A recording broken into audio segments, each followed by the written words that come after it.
भगवान श्री कृष्ण के अमृतमय संदेश को हम लोग श्रवण कर रहे हैं और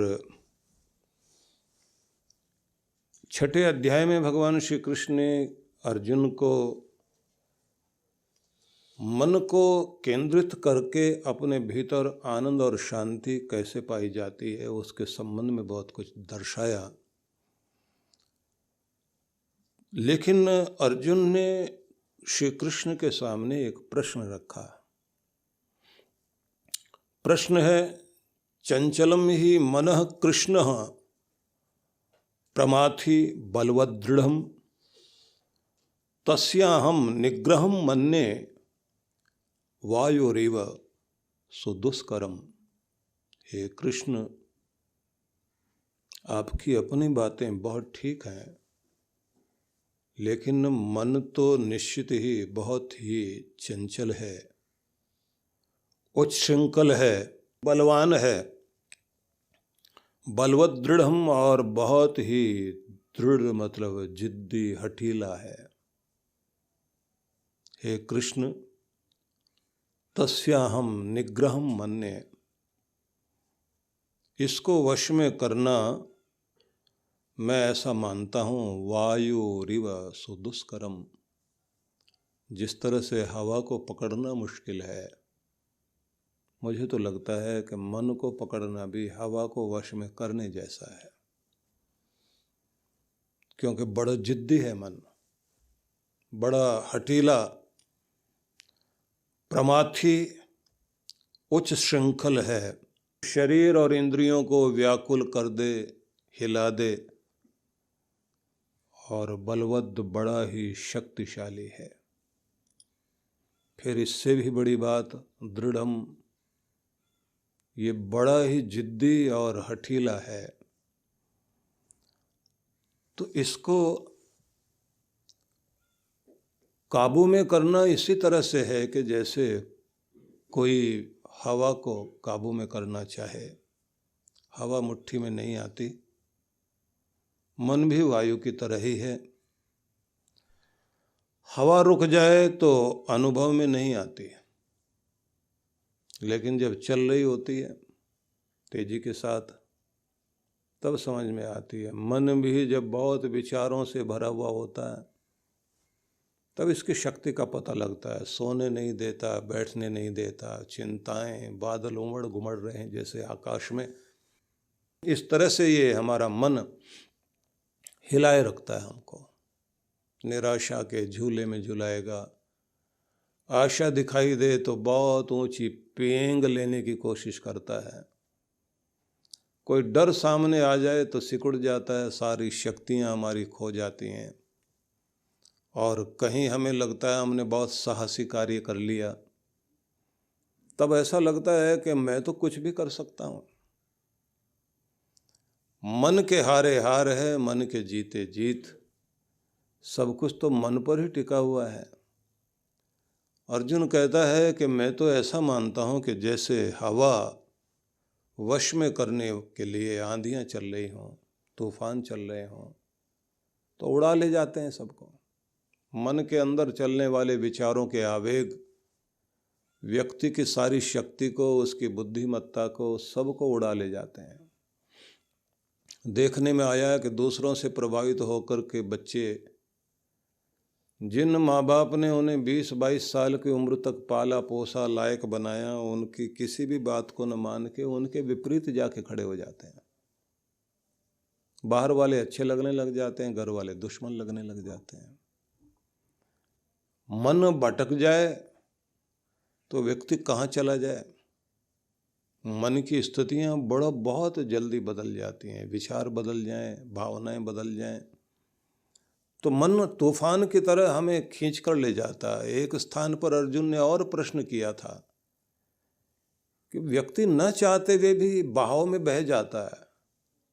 अनिच्छन्न भी वार्ष्णेय बलादेव नियोजित, जैसे कोई जबरदस्ती खींचकर गुनाह करा रहा है, ऐसे मनुष्य जो है गुनाह कर देता है। ये होता क्यों है? अतकेन प्रयुक्तोयम पापम चरति पुरुष, ये मनुष्य पाप क्यों करता है, क्यों हो जाता है? चाहता तो नहीं है।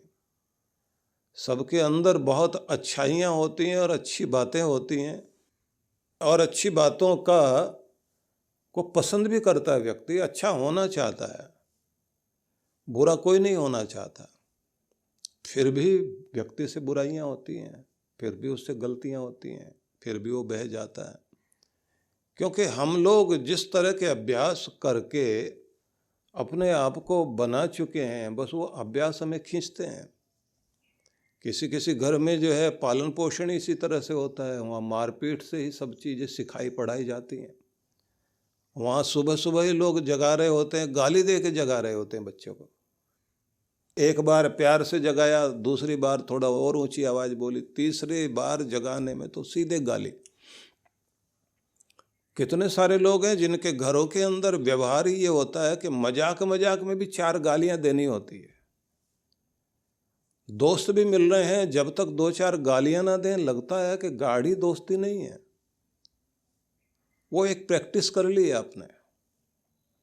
किसी के यहाँ मार पीट खून खराबा उसका अभ्यास चल रहा है, वो उनके लिए रोज का काम है। किसी का खून, किसी का जो है चोट पहुंचा देना, किसी को उठा के पटक देना। किसी के यहाँ बहुत ज़्यादा सहनशीलता वाली चीज़ें चलती हैं। कुछ लोग इतने ज़्यादा डरा कर घर में बच्चों को रखते हैं। होली जल रही है तो वो लोग जो है कार में बैठे बैठे वहीं से जो है कांच बंद कर बेटा, धुआं आ जाएगा, और यहीं से देखो ऐसे होली जलती, ऐसे देखो ऐसे जलती है होली। ये लोग देखो खड़े हैं सामने। बच्चा जो है बाहर खेलना चाहता है, वो नहीं उतरने देंगे उसको नीचे, धूल लग जाएगी, गंदा हो जाएगा, चारों तरफ बहुत गंदगी है। और वो इस तरह से उनको इतना नाजुक बना देंगे, वो बच्चे उसी तरह से रहेंगे। और कमाल की बात है कि ऐसे लोग मिनरल वाटर पी रहे हैं और धूल मिट्टी में पांव रख नहीं रहे हैं। उनके घर में कालीन है तो वो भी 4-4 बार उसको वैक्यूम क्लीनर ला करके साफ करेंगे, उसके बाद भी कहेंगे एलर्जी हो सकती है। कमाल की बात है कि इतना नाजुक बना दिया उनको कि वो किसी भी परिस्थिति का सामना नहीं कर सकते। थोड़ा सा मौसम बदलते ही उनका मौसम बिगड़ जाता है। तो आप किस तरह से पाल रहे हैं और कैसी स्थितियों में आप रख रहे हैं, कृष्ण भगवान ने अगले श्लोक में जाकर यही समझाने का बहुत सुंदर उदाहरण दिया है उन्होंने। अभ्यास और वैराग्य ये 2 चीज़ें हैं जो व्यक्ति के मन को और उसकी मन स्थिति को ठीक करते हैं और बदलते भी हैं। लेकिन उससे पहले हम लोग अर्जुन के उस प्रश्न की तरफ चलते हैं, जिस प्रश्न को उन्होंने कितने महत्वपूर्ण ढंग से सामने रखा है। उन्होंने ये रखा है कि जिस तरह से मुट्ठी में हवा को कैद नहीं किया जा सकता, कि इसी तरह से ये मन को कैद करना आसान खेल नहीं है। और जब हवा चलती है तो उस समय तो महसूस होती है, लेकिन रुकी भी होती है तो नहीं महसूस होती।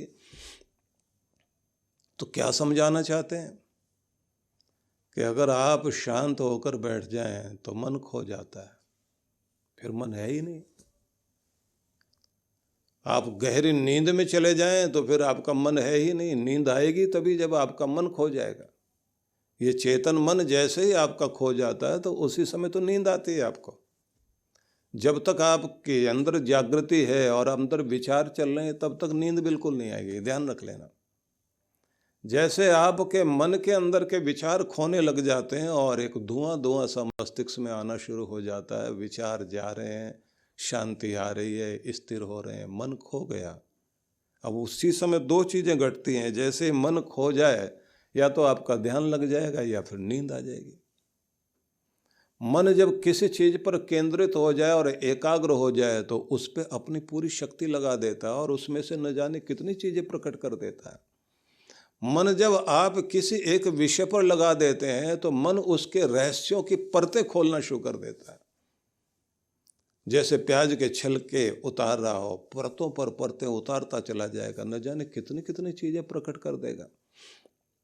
मन जैसे किसी घृणा के विषय पर टिक गया, किसी व्यक्ति के प्रति नफरत में आ गया, तब आप देखिए कि मन क्या क्या चीज़ें उसके साथ जोड़ देगा।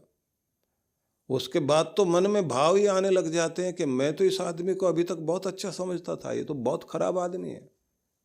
किसी के प्रति आपके मन में घृणा हो जाए और मन उसी पर केंद्रित हो जाए, आपको हजार हजार तरह की कमियां उसमें नजर आने लग जाएंगी। उसकी हर अच्छी बात भी आपको बुरी लगने लग जाएगी। आपको उसके प्रति शंका हो गई तो आपको लगेगा उसकी हर हरकत इसमें चालबाजी है, उसका सीधापन भी आपको चालबाजी नजर आएगा।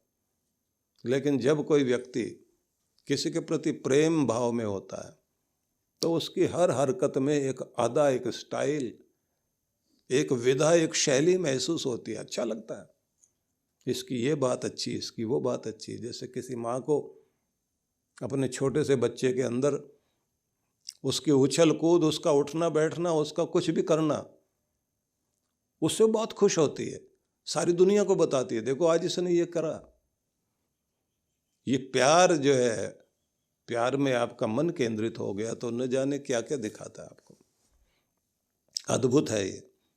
मन की सारी शक्तियों का लाभ तभी मिल सकता है जब आप उसको केंद्रित करना सीख जाएं। कमाल की बात है कि दुनिया के बड़े से बड़े सफल लोगों के पास में बस एक ही सबसे बड़ी चीज़ रही है कि उन्होंने अपने मन को केंद्रित करना सीखा। जिनके मन में भटकाव है, जिनका मन संशय से भरा हुआ है, वे लोग लगातार देखते हैं कि वो कहीं पहुंच नहीं पाते, वो लगातार भटकाव में रहते हैं। कमाल की बात तो यह है कि आपका शरीर बूढ़ा हो जाएगा लेकिन मन बूढ़ा कभी नहीं होता। बूढ़े से बूढ़े आदमी को भी अगर आप ये कह दें बूढ़े हो गए हो तो उसको लगता है जिसे गाली दे दी है उसको। वो जानता है कि इतनी 70 साल की उम्र हो गई लेकिन उसके बाद भी उसका मन तो कहता है नहीं, मैं तो अभी 17 साल का हूं। मन कभी बूढ़ा नहीं होता। मन की वासनाएं अपनी जगह है, भले ही शरीर की शक्तियां क्षीण हो जाए व्यक्ति की, लेकिन ये बात भी अलग है कि विचार आयु के साथ, क्योंकि हार्मोन्स का प्रभाव भी आता जाता है। एक समय होता है कि जब आप छोटी छोटी बातों में भी बहुत जोर जोर से हंसते हैं। एक समय ऐसा आ जाता है कि आपको हंसी की बात सुनाए तो आप कहते हैं इसमें हंसने की बात है ही नहीं कोई भी, उन्हें हंसना महसूस नहीं होता। तो विचित्र स्थितियां मन के साथ जुड़ी हुई हैं। लेकिन साथ में ये बात जरूर ध्यान रख लीजिए, अर्जुन इस बात को कहते हैं कि ये बहुत हठीला है, जिद्दी है मन। अब क्यों ये बात कही कि जहाँ ये लगने की आदत इसको होती है तो वहाँ से फिर हटता नहीं, खींच के लेकर के आइए फिर वहीं पहुँच जाता है। और कमाल की बात तो ये है कि सारी साइकोलॉजी इसी आधार पर कार्य करती है, मन की दुनिया पर, मन के संसार पर। मन किस तरह काम करता है, मनोदशा क्या है, व्यक्ति की मेंटल पोजीशन क्या है, उसके मेंटल स्टेट क्या है, और इसको आधार बना करके ये भी ध्यान दिया जाता है कि मन की जो तरंगे हैं वो किस तरह से मस्तिष्क में काम करती हैं। कब कब आप किस तरह की स्थिति में होते हैं, कब आप अल्फा स्टेट में होते हैं, कब आप बीटा स्टेट में होते हैं, कब आप थीटा स्टेट में होते हैं, कब आप डेल्टा स्टेट में होते हैं। और ये अलग अलग स्टेट में जब आप होते हैं तो फिर आपके विचारों का प्रवाह कम होता जाता है। जैसे डेल्टा स्टेट में आप चले जाते हैं तो वो एक ऐसी स्टेट है, वहीं जाकर के आपको गहरी नींद या ध्यान का वो रूप आ जाता है जब आप देखेंगे कि विचार शून्यता मस्तिष्क में हो गई। मन की शक्ति उस समय बहुत कमज़ोर पड़ती है जब आपके विचार बहुत तेज़ी से काम कर रहे होते हैं। इसलिए अब जो है मस्तिष्क को और इसकी तरंगों को नापने के लिए जो मशीनें बनाई हैं अब तो और नई नई आ गई हैं। पहले तो EEG मशीन से ही नापते थे कि अल्फा स्टेट में है, बीटा स्टेट में, थीटा स्टेट में, डेल्टा स्टेट में अब विचारों की तरंगे कैसे हैं। अब मस्तिष्क के साथ जो है ऐसी चीज़ें लगा दी जाती हैं कि ग्राफ तो स्क्रीन पर आ रहा होता है, आप किस तरह की भावनाएं सोच रहे हैं उसका पता लग जाता है। और अब ये कोशिश की जा रही है कि आप मन में विचार करें और इधर जो है कंप्यूटर पर वो लिखता भी चला जाए। इतना तो शुरू हो ही गया, आपके फ़ोन में एप्लीकेशन आ गई कि इधर से आप बोलिए और उधर से वो टाइप करेगा। आप बोलते जा रहे हैं, उधर टाइप होता जा रहा है।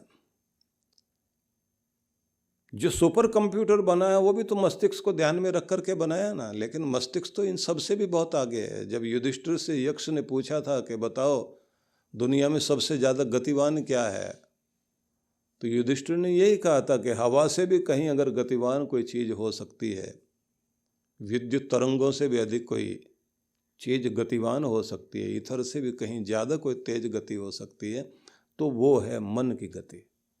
व्यक्ति ने बहुत सारी कोशिशें कर ली, लेकिन अभी मन की गति से आगे नहीं जा पाया कोई भी। इसलिए मैं आपको ये बताना चाहता हूँ कि हम शक्तिशाली तब होते हैं जब हमारा मन एकाग्र होता है। हम शक्तिशाली तब होते हैं जब हम अपने मन के विचारों को शांत करना सीखते हैं। और जब आप अपने मन को बांधना सीख जाते हैं, वहीं से आपके जीवन में चमत्कार घटने शुरू होते हैं। इसलिए बच्चों को भी आप बार बार कहते हैं बेटा ध्यान से काम करना। इसलिए एक बड़ी अद्भुत बात है जो हम सबको सीखनी चाहिए। सबसे पहले तो ये बात ध्यान रखनी चाहिए कि अगर आप अपने मन को सही उपयोग करना चाहते हैं तो मन को पहले सुमन बनाइए। सुमन फूल के लिए भी कहते हैं, और सुमन का मतलब होता है अच्छा मन। तो गार्बेज मुक्त करें मस्तिष्क को, अंदर के कूड़े को बाहर निकालें। जब आप ईर्ष्या में, द्वेष में, प्रतिशोध में, दुख में, पीड़ा में, संताप और उसी तरह की स्मृतियों के विचारों से भरे रहते हैं। फिर से मेरी बात को ध्यान से सुनना, क्योंकि मैंने जल्दी में एक लाइन में सारी चीजें बोल दी। ईर्ष्या में आप हैं या ईर्ष्या की स्मृतियों में हैं?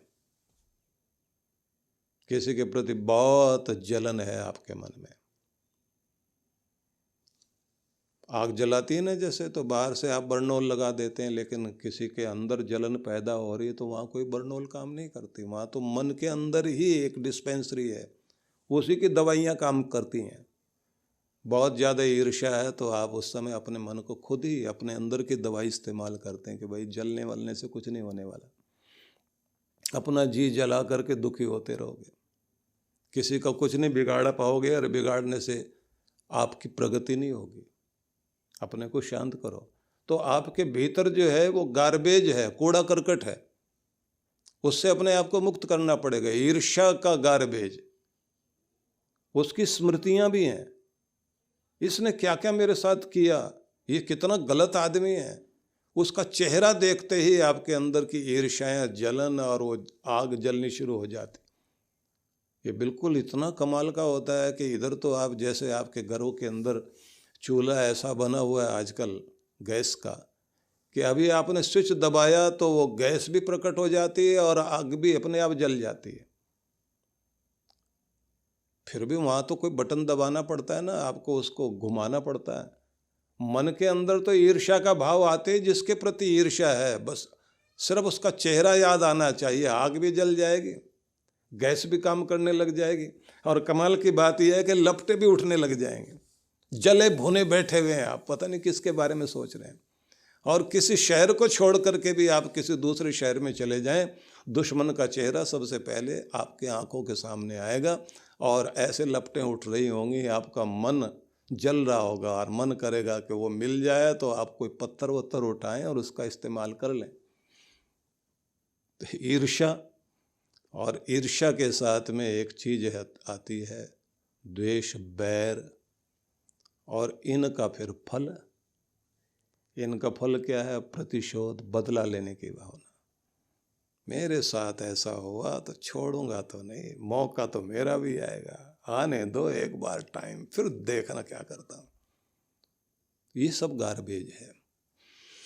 जब तक आपके मस्तिष्क में ये गार्बेज, ये कूड़ा करकट है, तब तक आपका मन बिल्कुल शांत और आनंदित नहीं हो सकता। देखिए विश्व विख्यात संत परम पूज्य श्री सुधांशु जी महाराज के पावन सानिध्य में भक्ति सत्संग कार्यक्रम रूपरेखा, शुक्रवार दिनांक 23 सितंबर 2022, समय सायं 5 से 7 बजे तक। भक्ति सत्संग कथा स्थल Takshashila auditorium, Maheshwari public school, sector 4, bus stand के पास, जवाहर नगर, जयपुर। आयोजक विश्व जागृति मिशन, जयपुर मंडल। संपर्क सूत्र देखिए विश्व विख्यात संत परम पूज्य श्री सुधांशु जी महाराज के पावन सानिध्य में भक्ति सत्संग कार्यक्रम रूपरेखा। प्रथम दिवस शनिवार दिनांक 24 सितंबर 2022, समय सायं 5 से 7 बजे तक। द्वितीय दिवस रविवार दिनांक 25 सितंबर 2022, प्रातः 9 से 11 बजे तक एवं सायं 5 से 7 बजे तक। कथा स्थल RK community centre, Madanganj, Kishangarh, Rajasthan. आयोजक पूज्य सिंधी सेंट्रल पंचायत, मदनगंज, किशनगढ़, राजस्थान। संपर्क सूत्र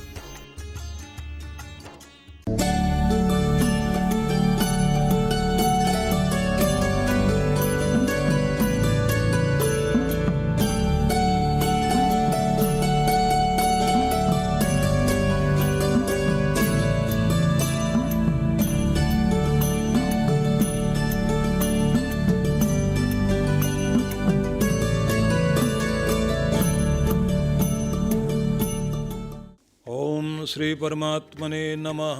आप सभी भक्तों को बहुत बहुत शुभकामनाएं और आशीर्वाद। और आप सब के लिए प्रत्येक वर्ष की तरह 108 कुंडीय श्री गणेश लक्ष्मी महायज्ञ का आयोजन इस बार फिर से आनंदधाम आश्रम में आयोजित किया जा रहा है।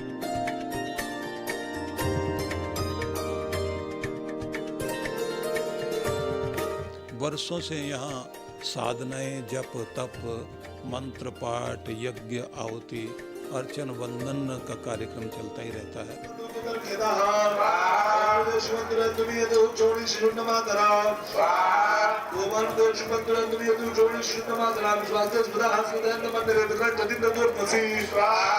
इस बार विशेष रूप से यज्ञ का कार्यक्रम तो रखा ही है, साथ साथ में सभी भक्तों को हम जो भी आएंगे उन सबको ये चाहेंगे कि यज्ञ कुंड के पास या फिर बाहर परिधि में बैठ करके आप सब लोग मंत्र पाठ करें।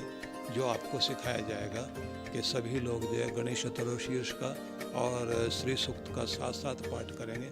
हजारों कंठों से एक साथ इतनी ध्वनियाँ निकलें तो कैसा भी दुर्भाग्य व्यक्ति का हो टूटेगा जरूर और सौभाग्य जागृत होगा, रक्षा कवच आपका काम करेगा। साथ साथ में आप सबको हम ये चाहेंगे कि अपना अपना श्री यंत्र भी साथ में लेकर आएं, क्योंकि उसकी प्राण प्रतिष्ठा भी साथ में की जाएगी।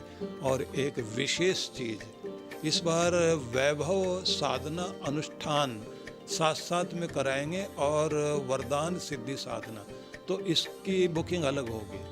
तो ये दोनों चीज़ें आप यज्ञ में भी भाग लें और साधना में भी भाग लें। साथ साथ में एक मज़े की बात ये रहेगी कि सुबह जैसे यज्ञ चल रहा है तो शाम को अनुष्ठान वाले कार्यक्रम और कुछ अलग तरह की चीज़ें भी इस बार होंगी जो बहुत आकर्षक होंगी और आपको जो है बहुत आनंद उसका आएगा। तो मैं चाहूँगा कि इस कार्यक्रम में आप बढ़ चढ़ कर भाग लें। और यदि कोई नहीं आ पा रहा है तो संकल्पित यजमान बन करके अपने घर में बैठे बैठे ही आप सामने उसमें शामिल हो करके और उसी तरह की मनोभावना बनाएं। आपकी भाव तरंगें भी आपका कल्याण करेंगी। आप सबके लिए मेरी बहुत बहुत मंगल कामनाएं। 6 अक्टूबर से 9 अक्टूबर का दिन आप बुक कर लीजिए और आनंदधाम आश्रम में पधारिए। मैं आपकी प्रतीक्षा कर रहा हूँ।